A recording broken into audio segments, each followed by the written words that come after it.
अपने बच्चों को स्वावलंबी बनाओ, ईमानदार बनाओ।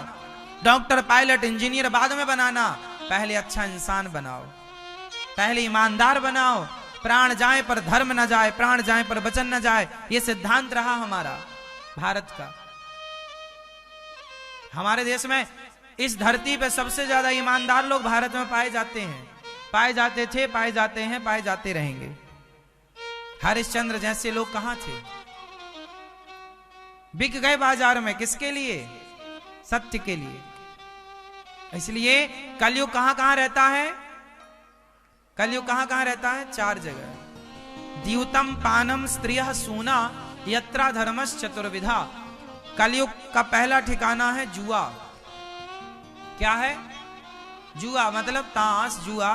आजकल तो लोग क्रिकेट में भी जुआ खेल लेते हैं, आजकल ऐप के द्वारा मोबाइल पर भी रमी इत्यादि आप लोग खेल लेते हैं। ये सब जुआ है। जुआ अच्छी चीज है। जो लड़का जुआ में लग गया ना, उसका नाश होना निश्चित है। या लड़की या लड़का, कोई भी जुए की। आजकल तो बड़े बड़े सुपर डुपर स्टार जुए का प्रचार कर रहे हैं। आप लोगों के बच्चों को जुआ खेलना खूब सिखाया जा रहा है, हाँ या ना? जुआ खेलना अच्छी बात है।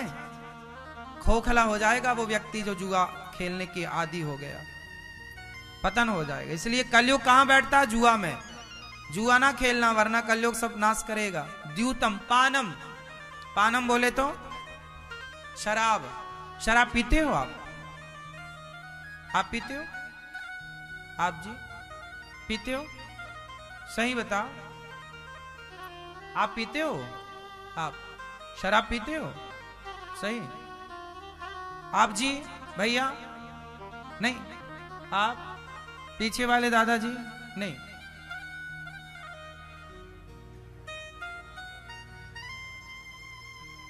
ये भैया सो रहे हैं क्या? जगाओ उनको,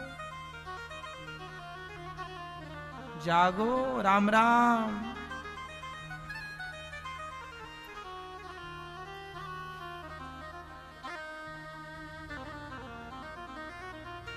शराब कलयुग का दूसरा ठिकाना।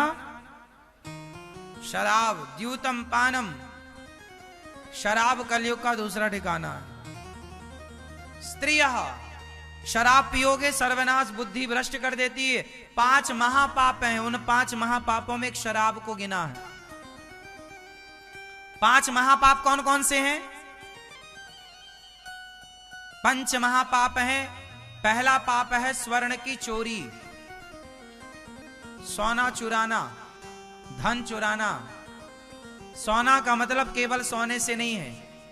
किसी की आपने गाड़ी कमाई, रुपया पैसा, किसी को 5,000 रुपए मिले महीने भर का, और बेचारा वो लेके घर जा रहा था, अपनी पत्नी बच्चों को कपड़े लेगा, अपनी बच्चों को पत्नी को खिलाएगा पिलाएगा, और 5,000 उसके पास थे बेचारे को, और आपने चुरा लिए 5,000। तो उसका दिल कितना दुखेगा। महीने भर की कमाई, आदमी खून पसीना बहा के कमाता, 5,000 मिला या 10,000 मिला या 20,000, और आपने चुरा लिए। तो बताओ वो आपको दुआएं तो देगा नहीं।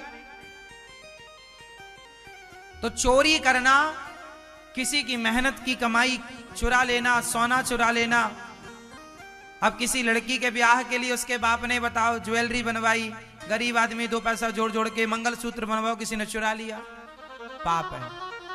आजकल तो लोग जूता चप्पल तक चुरा लेते हैं, सोना चांदी तो छोड़ो, हाँ या ना? 5 पाप में पहला पाप है स्वर्ण की चोरी। दूसरा पाप है गौ हत्या। दूसरा पाप स्वर्ण की चोरी, गौ हत्या। तीसरा पाप है शराब। तीसरा पाप है शराब। और चौथा महापाप है, ये महापाप गिना रहा हूं, चौथा महापाप है गुरु जी की पत्नी को गलत नजर से देखना, या गुरु जी को गलत नजर से देखना। गुरु पर गलत दृष्टि या गुरु पत्नी पर गलत दृष्टि, ये चौथा महापाप है। और 5वां, इन चारों के साथ जिसका उठना बैठना हो उसको महापापी कहा गया। जो इन चारों से संबंध रखे वो पापी, महापापी है। ये 5 महापाप हैं, स्वर्ण की चोरी, गौ हत्या, देखिए गौ हत्या का जो पाप है वो पाप शराब पीने से लगता है। मतलब शराब के पाप को गौ हत्या की श्रेणी में रखा गया है। गौ हत्या, ब्राह्मण हत्या, ये हत्या ब्राह्मण हत्या, गौ हत्या, बाल हत्या, ये तीनों हत्या एक हो गई। गौ हत्या में केवल गाय हत्या नहीं, ब्राह्मण हत्या, बाल हत्या, ये तीनों हत्याएं एक पाप में ये तीन। स्वर्ण चोरी में, स्वर्ण में चांदी सोना रुपया पैसा सब, तो स्वर्ण चोरी और ये गौ हत्या और ये शराब पीना और गुरु पत्नी और गुरु जी पर गंदी नजर, गलत भाव, उनके साथ संबंध बनाना, ये चार महापाप। और ये चारों के संग जिनका उठना बैठना, आप यदि शराबी के संग उठना बैठना करते हैं, आप यदि चोर के साथ उठना बैठना करते हैं, तो फिर आप भी पांचवे महापापी हैं, क्योंकि आपका उन लोगों से संबंध है जो पापी हैं।